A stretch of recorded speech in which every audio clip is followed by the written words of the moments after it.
Eh bien, le mot parlange signifie langue, en fait. Hein. On pourrait dire le parlange allemand, vous voyez, la langue allemande.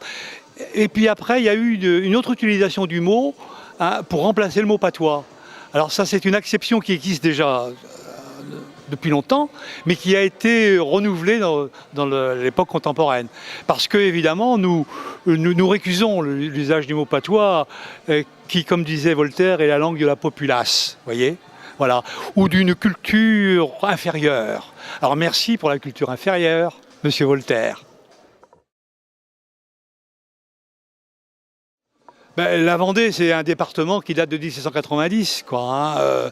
Alors évidemment, la Vendée, vue d'Allemagne ou vue du reste de l'Europe, c'est les guerres de Vendée. Hein. C'est peut-être même, hélas, Philippe de Villiers. Vous voyez, c'est pour certains de gens, pour certaines personnes, c'est la meilleure France possible. C'est-à-dire une France très chrétienne, une France aux mains jointes, vous voyez.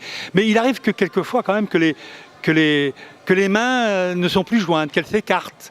Hein. Et j'ai écrit un livre qui s'appelle Les amours d'autrefois, où on traite des coutumes de fréquentation avant le mariage. Voyez, et les gens sont extrêmement surpris. Ils me disent, mais Gauthier, qu'est-ce qu'il nous invente là? Alors que c'est du collectage que j'ai fait auprès de...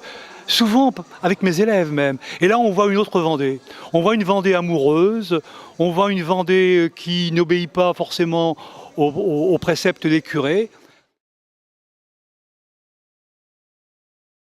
On dit Hatchefeit.